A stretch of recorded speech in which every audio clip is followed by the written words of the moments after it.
हाय दोस्तों, आप सबका स्वागत है अनिल शर्मा स्टडी में। तो आज हम क्लास 8 का इतिहास का क्वेश्चन और आंसर करने वाले हैं।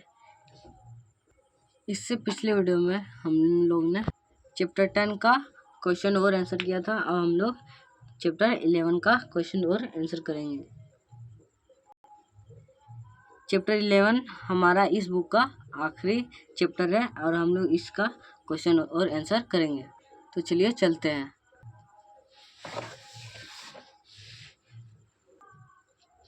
चैप्टर 11 में हम लोग का है झारखंड में हॉकी। तो हम लोग इस चैप्टर का क्वेश्चन और आंसर करते हैं। तो चलिए चलते हैं।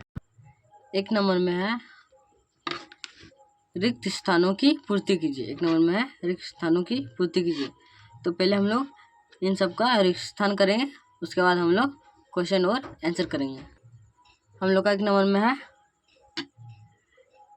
आयरलैंड में हॉकी को डैश के नाम से जाना जाता है। तो हम लोग जानते हैं कि आयरलैंड में हॉकी को हर्ली के नाम से जाना जाता है। इसका आंसर यही था। अब दूसरा नंबर में देखते हैं, हॉकी को ओलंपिक में डैश में शामिल किया गया। ओलंपिक को डैश में शामिल किया गया। तो ये हॉकी जो है, हॉकी गेम को ओलंपिक में 1900 ईस्वी में शामिल किया गया था। तो इसका आंसर होगा 1900 ईस्वी। अब तीसरा नंबर में है डैश झारखंड की पहली महिला अंतर्राष्ट्रीय हॉकी खिलाड़ी है। तो इसका आंसर हो जाएगा सावित्री पूर्ति झारखंड की पहली महिला अंतर्राष्ट्रीय हॉकी खिलाड़ी थी। इसका आंसर यही था। अब अगला नंबर में है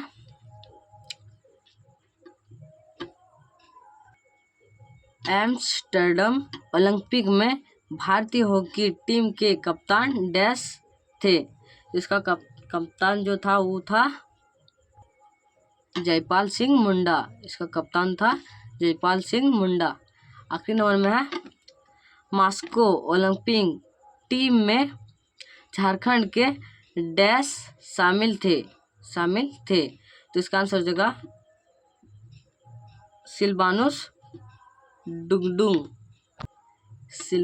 डुंगडुंग शामिल थे। तो हम लोग 1 नंबर रिक्त स्थान कर लिया। अब बढ़ते हम लोग दूसरे नंबर में क्वेश्चन और आंसर करेंगे। हम लोग 1 नंबर रिक्त स्थान कर लिए। अब हम लोग क्वेश्चन और आंसर करेंगे। दूसरा नंबर में है निम्नलिखित प्रश्नों के उत्तर संक्षेप में दीजिए। तो हम लोग इसका क्वेश्चन और आंसर करते हैं। तो चलिए चलते हैं। हमारा 1 नंबर में है कलकतिया स्टिक कैसे तैयार होती थी। तो इसका आंसर है बांस एवं केंद्र की लकड़ी का प्रयोग हॉकी स्टिक बनाने में किया जाता था। बांस की गोलाकार जड़ों को छील छाल कर गेंद बनाया जाता था। बांस जड़ के पास प्राकृतिक रूप से हॉकी स्टिक की तरह टेढ़ा होता था।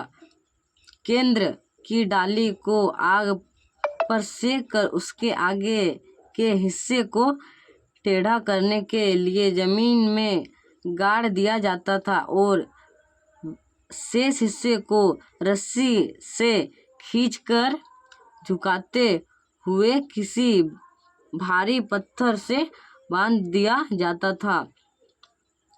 लगभग 3 सप्ताह तक ऐसी स्थिति में रखने पर वह हॉकी स्टिक बन जाती थी। इसे कलकतिया स्टिक कहा जाता था।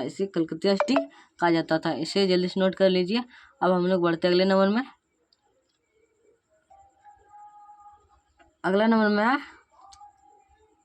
एस्ट्रो टर्फ स्टेडियम में हॉकी क्यों खेला जाता है। तो इसका आंसर है आज हॉकी के खेल में अत्याधुनिक तकनीक का व्यवहार ज़्यादा होने लगा है। एस्ट्रोटर्फ स्टेडियम में इन तकनीकों का प्रयोग आसान होता है। खिलाड़ियों के घायल होने की संभावना कम हो जाती है। इसका आंसर यहाँ तक था। जल्दी से नोट कर लीजिए। हम लोग दूसरा नंबर का भी क्वेश्चन आंसर कर लिए। और इससे पिछली वीडियो को देखने के लिए आप प्लेलिस्ट में जाकर देख सकते हैं। तो अब हम लोग मिलते हैं अगले वीडियो में।